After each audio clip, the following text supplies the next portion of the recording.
ikastolak bezala momentu honetan hiru erronka edo ikusten ditugu penmotzean behintzat urrengo 2 hilabeteetan.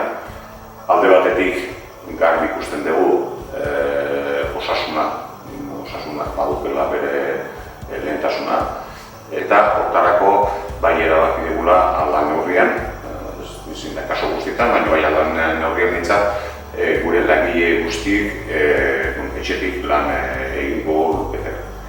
Beste aldetik ere ezin dugu ahaztu ikastola gela eta jakin da etxetik egin behar dutela lana ziurtatu behar dugu ikasle guzti horien bai ikasketak, bai jarraipena, bai eguneroko lana.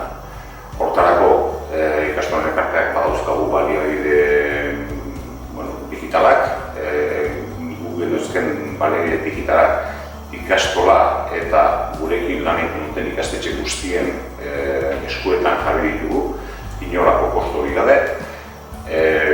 Pentsatzen dugulako, egoera hauetan, ezin dugulako ibili, hemen galduko dugun dirue, hemen irabaziko dugun, baizik eta zerbitzu hori ziurtatu beharko dugu eta guretzako importantena momentu honetan ikasle horien jarraipena ziurtatzea izango ditzake. Eta gero badago beste hirugarren multzoa, guretzako lehenengo 2 bezain importantea die, eta die ikastoletan zerbitzu ezberdinak eskaintzen duten langileen egoera laborala. Badakigu irakaslez gain badaudela beste sektore batzuk, bai garraidun, bai jangelan, bai zerbidun, bai beste lan ezberdin batzuk egin dituztenak ere.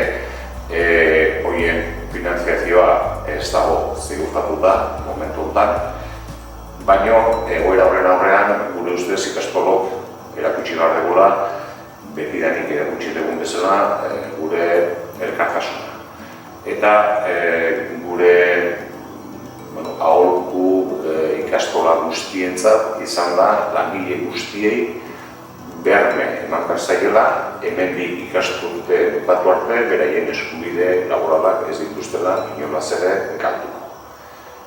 Hortarako neurri ezberdinak jarriko ditugu, bai familiei neurri baten eskatuko zaie, kuota zati bat behintzat ordaintzea. Beste aldetik ere ikastolak asumitu beharko duela defizit hori horren zati bat. Eta beste aldetik ere, honek suposatzen baldin badu esforzo berezi bat ikastola batentzat edo bestearentzat, aukera badaukagu, alegia hortarako ikastolen artean, guztien artean betetzen dugun elkartasun kutxa, erabiliko genuke edo erabili dezakegu langile guzti horien eskubide laboralak bermatzeko. Hortik aurrera, esan dugun bezala, badakigu hau ez dela emotzeko gauza bat, badakigu gutxienez denboratxo bat iraunduko duela eta prestatu beharko geratanok, bai irakaslek, bai beste zerbitzuetako langileek, bai gurasok eta bai ikaslek,